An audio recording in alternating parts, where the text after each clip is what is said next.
How I turned my family's obsession with status into my greatest lesson. Still driving that piece of junk? Derek chuckled as he leaned against the car, casting a glance at my 2008 Honda Civic. Bethany, his wife, joined in with a sneer. You're still rocking that thing? You know, you could probably get a decent trade-in value for it, she added, her voice laced with mock sympathy. I knew they were trying to get under my skin, but honestly, I didn't mind. My car had been with me for years. It was reliable, efficient, and best of all, paid off.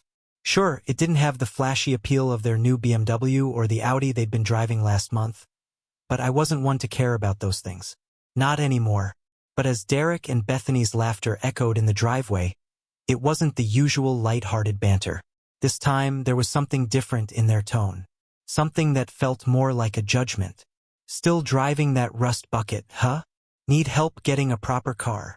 Derek asked, eyes twinkling with a mixture of amusement and superiority. I met his gaze with a tight-lipped smile. Not for much longer, I said, and for the first time in a while I meant it. The wheels were already turning in my mind. If they wanted me to drive a new car so badly, I might just give them exactly what they expect. Just not the way they think. It wasn't always like this. Back when I was growing up, my family wasn't obsessed with labels or luxury.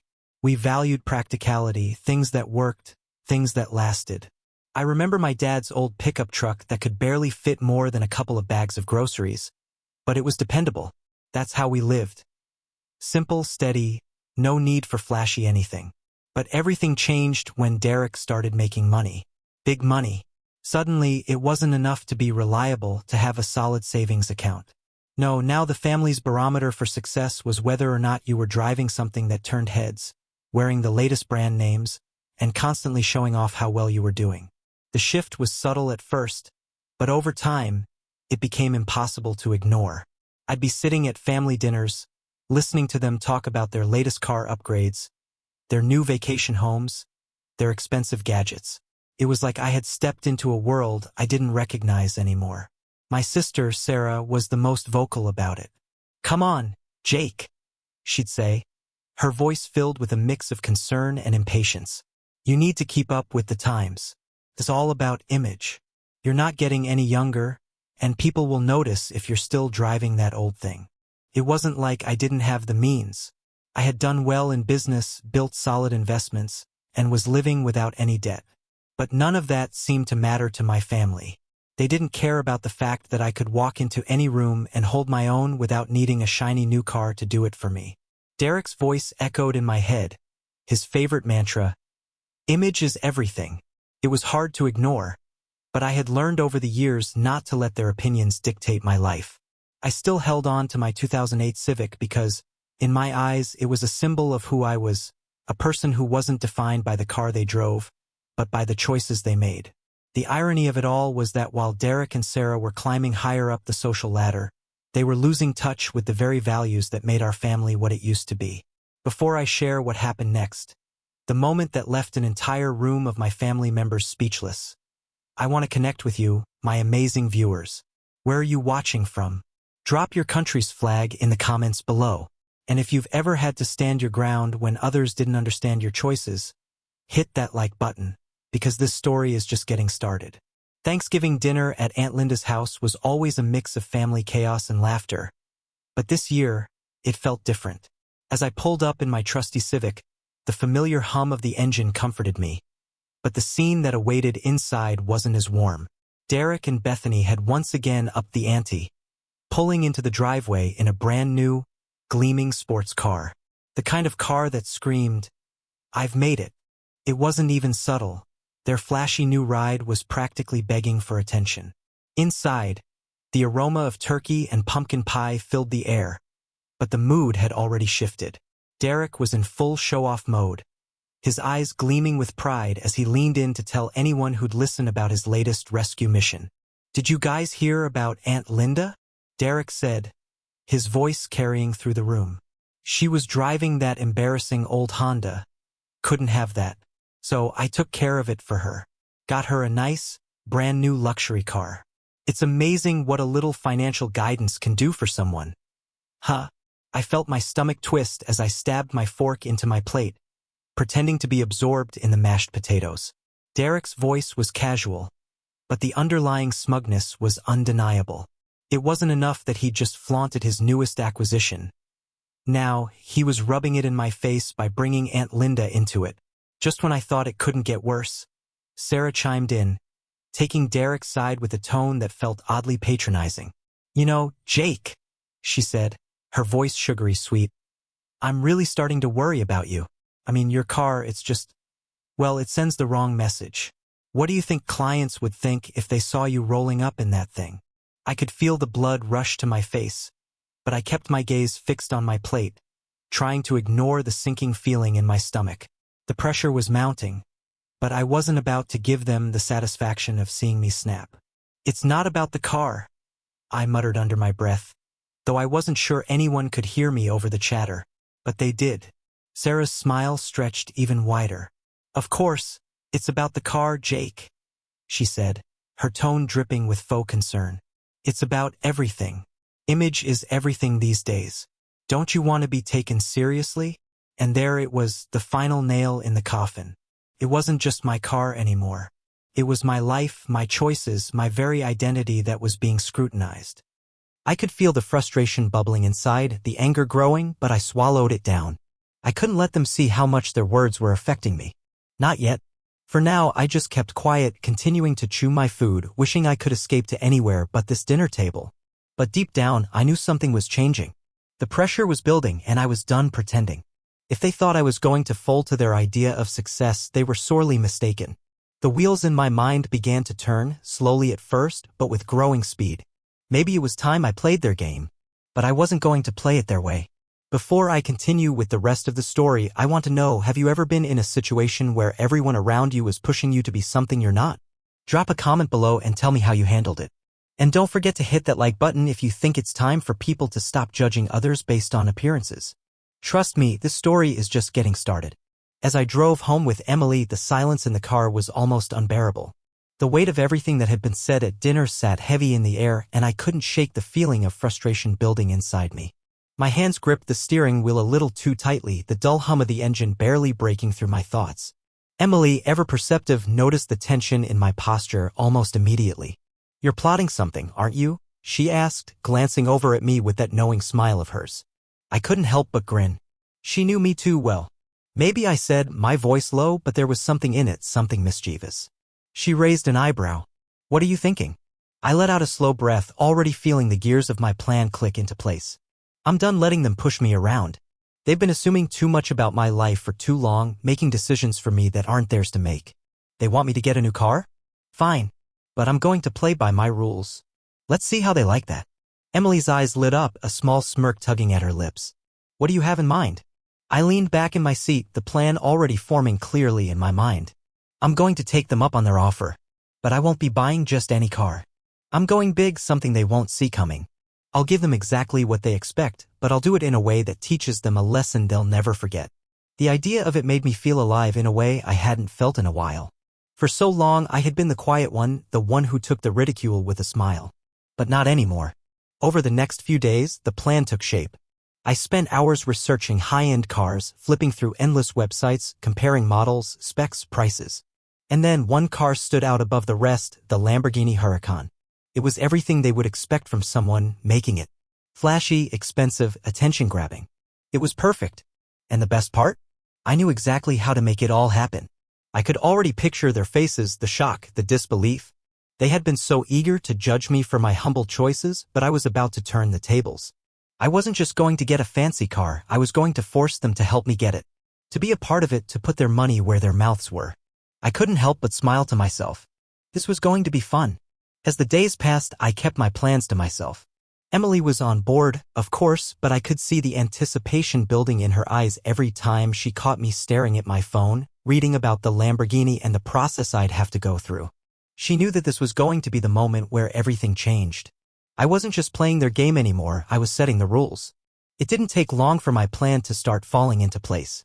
At the next family gathering, I casually dropped a hint while we were sitting around the dinner table, trying to act as if it was just a passing thought. "So, I've been thinking," I said, looking at my plate as if the idea was still forming in my head. Maybe it's time to upgrade my car. You know, something a little newer, a little more flashy. The effect was immediate. Derek, who had been quiet up until that point, practically jumped out of his seat. His eyes lit up as if he just found a lost treasure. Really? Finally.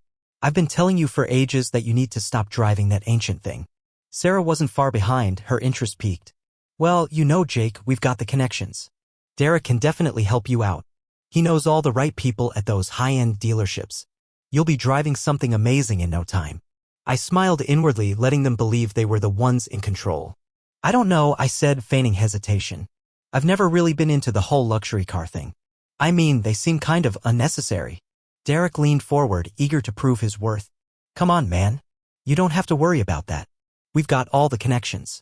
I can get you a great deal, trust me, I'm like a VIP at every dealership in the city. They'll roll out the red carpet for you. I nodded, pretending to be uncertain. I'm not sure. I mean, I don't know what kind of car would even suit me. Something classy, I guess, but I don't know where to even start. Sarah jumped in, practically bouncing in her seat. A top-tier car, that's what you need. You don't want anything too basic, Jake. It has to be something that shows you've made it. You've been working hard, you deserve it. The whole time I kept my expression neutral, but inside I was laughing. They didn't realize it yet, but they were already locked into the game. I had them exactly where I wanted them, feeding their egos, convincing them that they were the ones helping me, guiding me towards this upgrade. As the conversation continued, Derek kept going on about his connections at the luxury dealerships, explaining how he could get me the best financing deal, how he knew people who could cut me a great rate. He even started listing off cars he thought would be perfect for me. Oh, you'll love this one. It's a beast. Totally screams success. And don't worry about the payment, it'll be so easy with my credit history. I could cosign for you if you want. I nearly had to hold back a smile. They had no idea what was coming. They thought they were helping me, solving my financial problems. But they were about to find themselves deeply involved in something they never expected. The beauty of it was that they were so caught up in their own pride that they never even questioned it. They thought they were being the good, helpful family members. After all, they were offering to help with a big purchase. Right? But what they didn't know was that this wasn't just about a car for me. This was about them learning that there were consequences to their assumptions. I let them take the reins, each of them pushing me toward a more expensive car, more lavish options. I played the naive fool, asking questions, pretending to be uncertain. Every time Derek suggested a car, I acted impressed, asking for more details. It was all falling into place. They thought they were doing me a favor. They thought they were guiding me through a process I couldn't handle on my own. But the truth was, they were walking straight into a trap they had no idea existed. I was about to give them exactly what they wanted, only it was going to cost them far more than they expected. The day had arrived. We were standing in the luxury car dealership, surrounded by polished chrome and gleaming paint, the scent of leather and expensive finishes filling the air. Derek, Sarah, and Emily were buzzing with excitement as we walked in, and I could feel the tension starting to build. They had no idea what was coming. Derek was already talking up the sales manager, waving his arms and bragging about how he'd helped so many people find their dream cars. He was in his element, confident and cocky, convinced that today was going to be another success story for him. But I was here to turn the tables.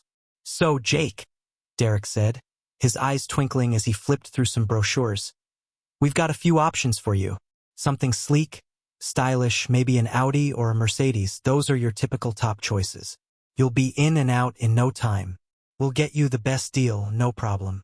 I paused, pretending to deliberate, before casually pulling up my phone and showing them the spec sheet I'd already saved. Actually, I said, my voice cool, I've been thinking about something a little more impactful, something that really makes a statement. I slid my phone across the table, and Derek's eyes widened as he looked down at the Lamborghini Huracan I'd been researching. A Lamborghini? Derek choked out, his voice suddenly faltering. Jake, come on.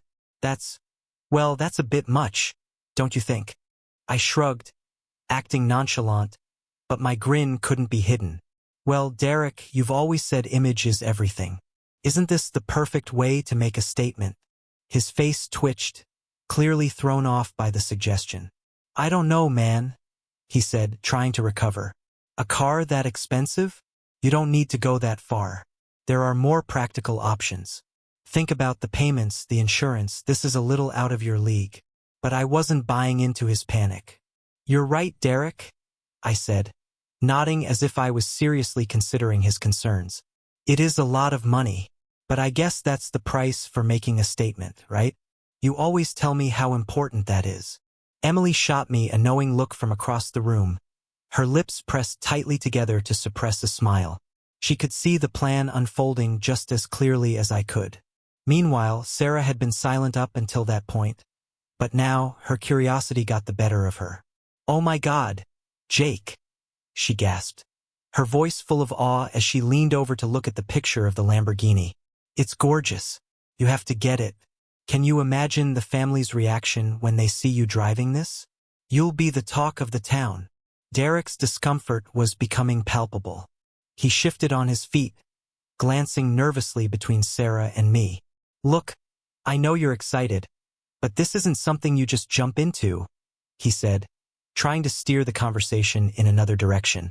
"This kind of car is, well, it's impractical. Let's take a step back." But it was too late. The sales manager had been listening in and, sensing the opportunity for a sale, he walked over with a smile. "Gentlemen, I think I have just the car for you," he said, motioning for us to follow him. "We just got a Lamborghini Huracan in stock. You want to see it?" Derek's face went pale as the sales manager led us toward the back of the showroom, but he didn't back out. Not yet. He was too deep in, too concerned with his own image. Sarah, on the other hand, was practically bouncing with excitement. When the manager pulled the car into view, Sarah gasped. "Oh my God, it's even more beautiful in person," she exclaimed, her eyes wide as she walked around the car. I glanced at Derek, and for the first time, I saw genuine panic flash across his face.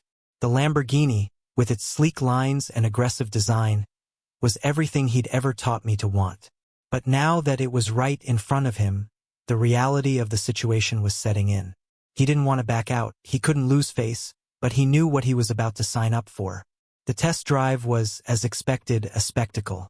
Derek tried to steer me toward safer options, but I kept quoting his own advice back at him. Every time he mentioned something more reasonable, I would respond, "But what about making a statement?" It was delicious to watch him squirm, the words of his own philosophy coming back to bite him. When we finally sat down to go over the paperwork, Derek tried one last time to talk me down. "Jake, you really don't have to go this route. There are better ways to manage your finances, better ways to maintain your image." But I wasn't having it. I kept the conversation moving, pretending to hesitate just long enough to make Derek and Sarah feel like they were still in control. The paperwork was passed back and forth, and every time Derek looked at the numbers, I could see the doubt creeping in. But he couldn't back out now, not without admitting he was wrong, not without looking like a fool. And he wasn't about to let that happen.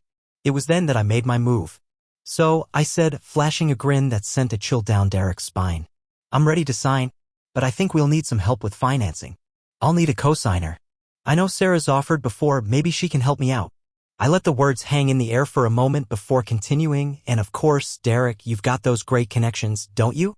I'm sure you'll have no problem cosigning for this little beauty. It'll be worth it, right?" The tension in the room was thick enough to cut with a knife. Derek swallowed hard, and for a split second I saw him hesitate. But there was no going back now. If he backed out, he would look weak. So, with a reluctant sigh, he signed the papers, his hands shaking ever so slightly. Sarah, thrilled and caught up in the moment, followed suit, signing without a second thought. And just like that, I had them exactly where I wanted them. They thought they were helping me make a wise financial decision, but in reality, they had just co-signed for a $250,000 lesson they would never forget. The Christmas dinner at Aunt Linda's was meant to be a celebration, a gathering full of laughter, food, and the usual family chaos. But this time, things were different. I had the perfect opportunity to drop the bombshell, and I was going to enjoy every second of it. As we sat around the table, sipping eggnog and exchanging pleasantries, I quietly reached into my jacket pocket and pulled out the folder. The room was filled with the familiar chatter of holiday excitement, but the moment I stood up and tapped my glass for attention, everything went silent. All eyes turned toward me, and I could feel the weight of their gaze. "I've got something to show you all," I said, my voice steady but with an edge of satisfaction. Something that might just change how you all see me. The family leaned in, curious but unaware of what was coming. I opened the folder, revealing the signed papers, the loan agreement, the financing documents, and then I slid them across the table toward Derek and Sarah. The names were unmistakable, their signatures bold and clear, cosigners for the Lamborghini Huracan. There was a moment of absolute silence. The kind of silence that fills a room with the weight of 1,000 unspoken words. Derek's face drained of color. Sarah's eyes widened and her mouth opened, but no sound came out. The chaos erupted almost immediately. "What is this?" Derek's voice cracked as he scrambled to grab the papers, his hands shaking. "This is a joke, right? You can't be serious, Jake." But I wasn't joking. I calmly leaned back in my chair, letting the chaos unfold around me. I didn't need to explain. The paperwork was real, the signatures undeniable. Derek and Sarah had signed it all, never questioning the terms. "I have video footage of the whole process," I said coolly, watching as their faces went from shock to panic. "You can't back out now. You're legally bound to this." The room was in complete turmoil. Aunt Linda gasped, her hand flying to her mouth. My cousin Claire, always the quiet one, whispered, "What the hell is going on?" The tension was palpable as Derek and Sarah tried to piece together how they had been so easily manipulated into this mess. Derek's panic was unmistakable. "This isn't what I agreed to. We didn't know it was going to be this much," he stammered. His usual confidence was gone, replaced by desperation. He looked at Sarah, who was now fidgeting with her hands, clearly uncomfortable. But it was too late for backpedaling. "You both wanted to help me with my financial issues," I said, my tone calm but firm. "You pushed me into getting a car that makes a statement, and I let you think you were doing the right thing. Well, now you've got a statement to make. You're stuck with it. You wanted to teach me about image? Well, here's your lesson." The realization hit them both like a freight train. The family had been judging me for years, assuming that my modest lifestyle meant I was failing in some way. But now, Derek and Sarah were forced to confront the consequences of their actions. Their help had come at a cost far greater than they ever anticipated. I could feel the smug satisfaction bubbling up inside, but I didn't let it show. This wasn't about me getting even, it was about teaching them a valuable lesson. I wasn't the fool they'd made me out to be. As Derek and Sarah tried to salvage the situation, arguing with me and anyone who would listen, I quietly sat back and watched. The family was divided, some shocked, others quietly pleased to see Derek and Sarah get a taste of their own medicine. But it didn't matter what anyone else thought. I had made my point. The real irony, though, was how things played out after the dinner. While I drove home in my old, reliable Honda, just like I always had, Derek and Sarah were left to deal with the aftermath of their pride and assumptions. The Lamborghini sat in the garage, a constant reminder of their choices while they scrambled to figure out how to make the payments without wrecking their credit. In the end, I wasn't the one who had to prove anything. I had always known my worth regardless of the car I drove. The lesson wasn't just for Derek and Sarah. It was for everyone who thought they could judge others based on appearances. And so, I continued to live my life on my terms, no flashy cars, no pretending to be someone I wasn't. Just me, my Honda, and the quiet satisfaction of knowing that sometimes the best revenge isn't just about getting even. It's about making sure people learn their lesson in the most unexpected way possible.